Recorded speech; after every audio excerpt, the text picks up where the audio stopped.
Rates of self-esteem have inflated in European American cultural communities due to increasing levels of praise. Self-esteem is not the same or doesn't even exist in other cultural communities. Even though this began with good intention, it is leading to high rates of anxiety, depression, in Generation Z. The European American definition of self-esteem is: it's got to do with our beliefs about ourselves, as well as our self-image, so what we are like and who we think we are within the world around us. In Hunt-Gather Parent, Micheline Ducliffe reports on the cultural practice of intrinsic motivation that was studied by Barbara Rogoff. Intrinsic motivation is an internal motivation inside of someone that does not come from external rewards. It is often present in indigenous cultural communities. The three key elements of intrinsic motivation are connectedness, autonomy, and competence. Intrinsic motivation allows people to grow, learn, and work without much struggle or resistance. Other influences such as praise and punishment can weaken intrinsic motivation. In European American cultural communities, parents give their children praise for every minor accomplishment. For example, children receive praise for helping pick up toys and clearing their dishes.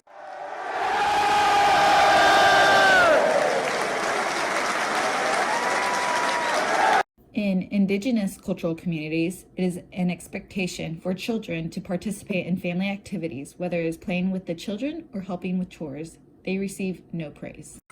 Mother wants the baby's hands free, touches the toy, touches her arm, and the baby understands clearly, hands it over to me.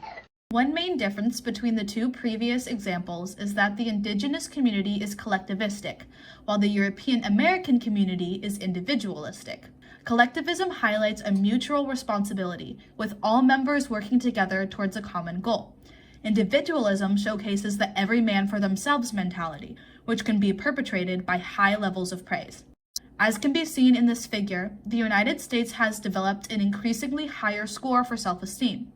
Evidence suggests that as the country became more individualistic, the levels of self-esteem also rose. For members of the European American community, a large value resides in attending and flourishing in academics. A study revealed that 94% of the sampled professors believed they were better than the average professor. Average is supposed to represent 50%, so this number was extreme. In regards to students, a study showed that in 1940, only 15% of American college students received an A in their class. However, in 2009, this had risen to 43%, indicating grade inflation.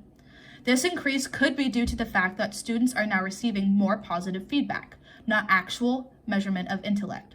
Psychologist and author Dr. Jean Twenge discusses how teenagers and Generation Z specifically have been becoming increasingly overconfident. They had this idea, well, feeling good about yourself, you feel good about yourself, then all these good things will happen to you. And then, but they wasn't based on any research, it was just based on that it sounded good. Learning to learn from your mistakes is such a key part of becoming a teenager and becoming an adult. Twenge goes on to explain that if these teenagers have such an inflated sense of self, when they are presented with conflict that does not uphold these ideas, it can lead to mental health issues such as depression and anxiety. But why does all of this matter? As can be seen in the bar graph, Generation Z is currently experiencing higher levels of mental disorders, including ADHD, anxiety, depression, and eating disorders. Even though praise started with good intentions within the European American community, being aware of these effects can help current parents raise happy and healthy children and decrease mental disorders in future generations.